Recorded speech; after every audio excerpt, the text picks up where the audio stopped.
That may be the greatest catch I've ever seen in my life. Okay guys, I promise you this is going to be more useful than any ranking video that you're going to watch. This is honestly probably going to be a little bit more useful than our actual rankings over on Patreon. And what we are going to be talking about is we are going to be talking about exactly what rookie picks you should be trading for. Now, of course, we made this video before the NFL draft, and honestly, we were very accurate in our predictions of where the tiers were going to lie with these players. Now, a few of those guys within the tiers we did get wrong, but if you would have listened to the general advice nonetheless, you would be sitting in a very nice spot as we were with all of our rookie drafts up to date. So I am excited to break down these tiers. I'm excited about talking about exactly what rookie picks you want to be trading for in a one quarterback league as well as a super flex format. But first, I want to address a question that we got in the comment section yesterday. And this was a very nice question that we got from Evan. And he was pretty much saying, hey man, I love your channel and I want to do everything that we can to make sure that you continue to grow through the algorithm. What can we do to help? And the easy answer to that is just continue doing what y'all have been doing. Now, I talk about this all the time, but if you actually look at our view to like ratio or our view to subscriber or our subscriber to Patreon, I mean, y'all are the most dedicated fantasy football audience on YouTube. And it's literally not even close. I mean, the amount of times that y'all kill that like button, the amount of people supporting the show on Patreon is absolutely absurd. That allows me to go through, get cool stuff like this microphone, get a computer where I can make these videos a lot easier, and hopefully get a brand new studio that we are going to have in Florida. But nonetheless, just continue to do what y'all are doing. Y'all are absolutely killing it. And I promise you, I'm going to continue to bring the best fantasy football coverage that I can. But anyway, let's dive into this. And the first format I want to talk about is Superflex. Now, this is because y'all know that I love Superflex. It's my preferred format. And then afterwards, we can get into one quarterback. But here, let's look at this top tier. And this top tier is going to be made up of blue chip dynasty assets. Now, this is not necessarily guys that are going to come in and just completely change their NFL teams. This isn't like an NFL ranking video. This is purely looking at dynasty fantasy football value, trying to profile these running backs compared to what we have seen historically and what their value should be, what their worst case outcome is, what their best case outcome is, and where we kind of draw the line in where you should just see that significant teardrop. And in Superflex leagues, I think that the teardrop comes after rookie pick 109. Now, that doesn't mean you should be trading for rookie pick 109, but I'll get to that in the end of the video. But here, if you're looking at that 109, you are going to be in a great spot to get an elite quarterback, a 3-down running back, an elite wide receiver, or the best tight end prospect of all time. So if we break down this tier, I'm not going to do this in order of our rankings. Of course, you can find that over on Patreon. But the 4 quarterbacks that you can find here is you're going to have Trevor Lawrence, obviously, Trey Lance, Justin Fields, and Zach Wilson. Those are all going to be players that you should expect to consistently go within the top 9 picks as their value kind of dictates that. I mean, there's nobody out here arguing that you could have a wide receiver like Jalen Waddle. You could have a wide receiver like Devontae Smith over any of these quarterbacks. I think that these are can't miss quarterbacks at the next level if we are talking about their dynasty value. Of course, any of these guys can bust, but in the case of someone like Trey Lance, in the case of someone like Zach Wilson or Trevor Lawrence, we already talked about in the video yesterday that historically quarterbacks that get that team investment where they did, they are at the very minimum going to have 4 years starting at the NFL level. And that gives you such a high floor. It's almost impossible to replace if you're looking at any other position through Dynasty. And then with Justin Fields, yes, he doesn't have that floor, but he does have access to an elite ceiling. And the Dynasty community already values him in that same tier of a Trey Lance and a Zach Wilson. And based on market value alone, you have to put him there quite easily.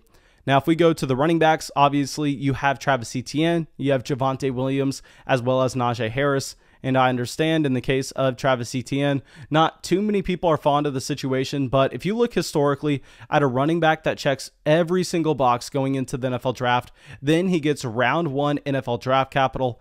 It doesn't matter who else is in that backfield. It doesn't matter what we saw the year before from that team. You should expect that that running back not only has the potential to be a first-round startup pick the following season, but more importantly, has the floor where even if he has a very disappointing year 1, Say he goes out there, he has a very disappointing year one. You have James Robinson with actually the majority of the touches in the backfield, and this is not what I'm expecting at all, guys, but we're talking about worst case scenario here.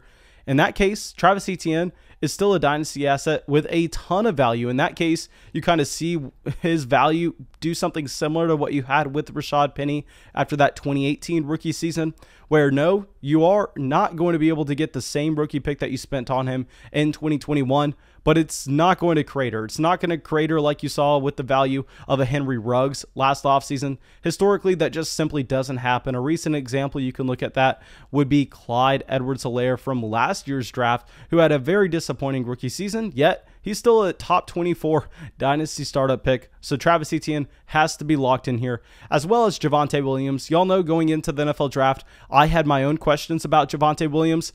I did not necessarily see the same prospect profile a lot of others did, but given the fact that the Denver Broncos traded up to get Javonte at the top of the second round, given the fact that he does look like a 3-down running back, if you kind of take 10 feet back and then squint your eyes, I mean, you can see it with Javonte Williams, and if the Denver Broncos see it, that's enough for me. I think we can throw him in the same tier, and obviously Najee Harris is Najee Harris. We don't even need to talk about that.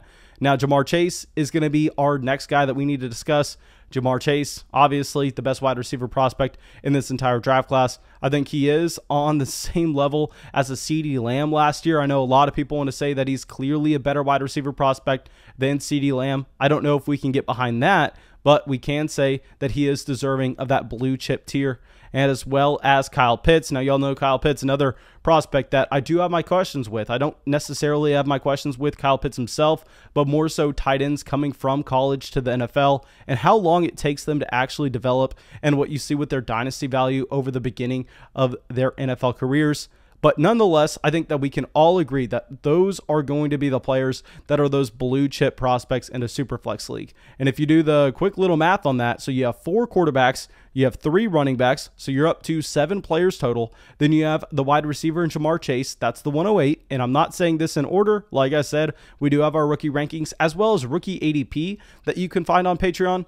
And then at the 109, you have Kyle Pitts. Okay, so clearly, in my opinion, there are 9 blue chip prospects in a Superflex format. Now, we are going to get to 1 QB at the end, but first, let's dive into the second tier as well. These are not going to be blue chip guys, but these are going to be players with upside, and I think the difference here is if you see one of these players disappoint in year one, their value isn't going to be as insulated as a Kyle Pitts. Their value is not going to be as insulated as a Jamar Chase. You could see them, I don't want to say plummet, but you could see something very similar to what happened with Henry Ruggs whenever he disappointed his rookie season. And keep in mind, guys, I am not saying that these players are going to disappoint. What you need to do in Dynasty is you need to view everything through the range of outcomes. And it is possible that any one of these guys has a bad rookie season. Very few players are completely bust-proof.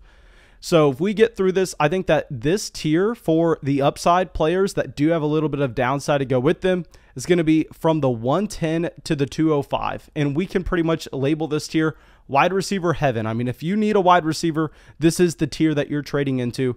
Now, yes, there are a few players in a Superflex league that you're not going to be looking at with the wide receiver position. Those 2 guys are just going to be Mac Jones and Trey Sermon. And based on the format you're playing in, I think that you could rank Mac Jones or Trey Sermon either at the top of this tier, maybe in the middle, at the end. It doesn't matter. It's obviously going to depend a little bit on your league format. But the wide receivers, there are just so many guys here. And I think that you could hear pretty much anybody in the YouTube comment section making an argument for one of these wide receivers to be wide receiver 2, one of these guys to be all the way down at like wide receiver 6 or 7. But nonetheless, you have Devontae Smith, Terrace Marshall, Jalen Waddle, Elijah Moore, Rondale Moore, and Rashad Bateman in no particular order. So if you're looking at all of those wide receivers, and we just kind of counted out here, and we have a very hard time trying to project exactly what order those players are going to go. I mean, if you're sitting at the 204, you don't know if you're going to be looking at Jalen Waddle or Rashad Bateman. You just kind of have to roll the dice, see what your league mates give you. But nonetheless, you're going to be getting a wide receiver prospect that is essentially in the same tier.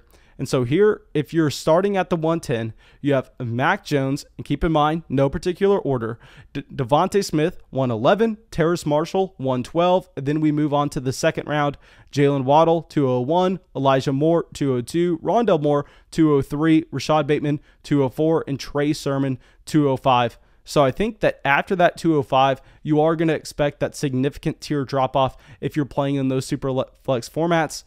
Now, something we can do here is we can use some real data that we have from those Flock Patreon Dynasty leagues, and we can go, okay, all these leagues have already done their rookie drafts.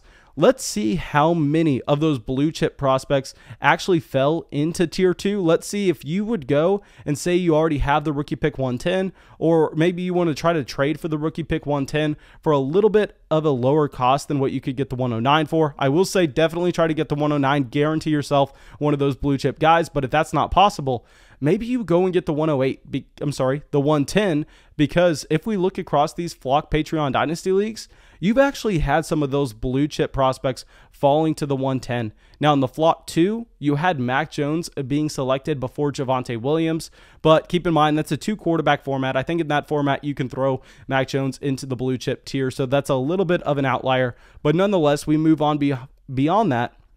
In the Flock 4, you had Devontae Smith getting drafted before Zach Wilson. Now, I think that was absolutely crazy. I mean, Zach Wilson, clearly a player that has a guaranteed 4 years starting at the NFL level historically based on getting drafted with the 2nd overall pick. So yeah, I mean, if you could get Zach Wilson at the 110, that is just a complete smash. Then in the Flock 5, you had both Devontae Smith and Jalen Waddle going off the board before Javonte Williams. And based on what you see historically from the wide receiver rookie value compared to those running backs that can be 3-down guys, I think Javonte Williams is clearly a prospect at this point that you want over Devontae Smith and Jalen Waddle, even if I thought that Devontae Smith may have been a wide receiver that I would take over Williams before the NFL draft. We're not arrogant enough to look at exactly what happened and go, okay, we can ignore this. We can go with our pre-draft evaluations. No, at this point, I think you can clearly label Javonte Williams as that blue chip prospect. Now in the Flock 6, you did have Mac Jones going before Javonte Williams. In the Flock 7, you also had Devontae Smith going before Javonte Williams. In the Flock 9, the same thing there. Now in the Flock 8, Flock 10, Flock 11, you had everything going as normal. So I think it's kind of a 50-50 shot if you're sitting at that 110 pick. Maybe if you're playing in a league where people aren't as tuned in, and of course you understand your league mates more than I do. I think that is completely fair to say. So maybe you know your league mates don't really listen to ADP. Maybe they don't listen to podcasts, they don't watch videos, and they don't kind of track how they should be expecting these rookies to go off the board. And they reach on someone like a Jalen Waddle at the 106. I don't know your league mates, so of course, just try to understand what the likelihood is of you getting one of those blue chip guys at the 110. But at the 109, you're just guaranteed one of those players. So that's going to be the pick that I am targeting.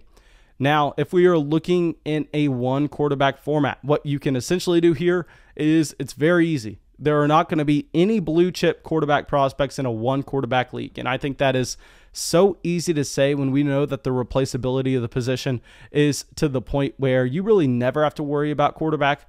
So there you're trying to get the 105. In a 1 quarterback league, the 105 is going to be the cutoff, where that is going to give you Travis Etienne, Javonte Williams, Najee Harris, Jamar Chase, or Kyle Pitts. And I think that you could be very fine with really any of those players. And then, of course, afterwards, that's when you get into wide receiver heaven. That's when you get the players like Devonta Smith, Terrace Marshall, Jalen Waddle, Elijah Moore, Rondell Moore, Rashad Bateman. But that 105 is what you're really going to be trying to chase in a 1 quarterback league. Now, if we are trying to give you some ideas of maybe a price that you could go and look to pay to get one of these picks, I mean, if you're trading back and say you have a pick like, I don't know, say you have the 103 or the 102 or even the 101, to be completely honest, I wouldn't mind trading a pick like the 103 to get the 108 and 109, because if you do that, yes, maybe you're trading away someone like Justin Fields, Najee Harris, someone that you're really excited about, and you're not going to get your choice of really any of the other prospects. but I would easily trade away, just say Najee Harris with the 103, if it means that at the 108 and the 109, I could possibly come away with both Javonte Williams and Travis Etienne.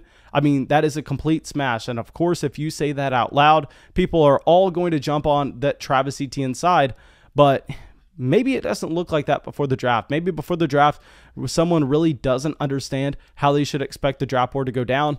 Now, I would also be willing to pay up. Say we are sitting at the 111, right? So you have the 111 and you're like, you know what? I really want to move into that blue chip tier. I really want to get up to the 109. At that point, I would be willing to approach the 109 owner and I'd be like, hey man, I'll give you my 111, I'll give you my 211, I'll give you my 311, and I'll give you my 411. I will give you every single pick in my rookie draft to move up 2 spots to get to that 109 pick. Because just say at the 111, instead of going through and getting someone like a Zach Wilson who could possibly fall to that 109, instead you're drafting Jalen Waddle. I mean, it's going to be a completely different discussion on how your draft looks at the beginning. I'm sorry. Like, would you rather have Zach Wilson or would you rather have Jalen Waddle, Amon-Ra St. Brown, and then just some bum guys in the 3rd and 4th rounds that you're really not projecting to be impact players at your dynasty level? So please, guys, let me know what y'all are doing. Let me know if y'all have made any rookie trades to get up into these tiers. Let me know if you've seen any of these blue chip guys falling possibly even past the 110, because, of course, that would be crazy. Now, go down there, drop a like, leave a comment, subscribe to the channel. It helps us out a ton, and I will see y'all with the video tomorrow. I want to give a big thank you for everyone supporting the show in Benjamin, Bill, Jason, Matthew, Hutton, Sean, Freddie's Berto, Andy, Frederick, and Chris.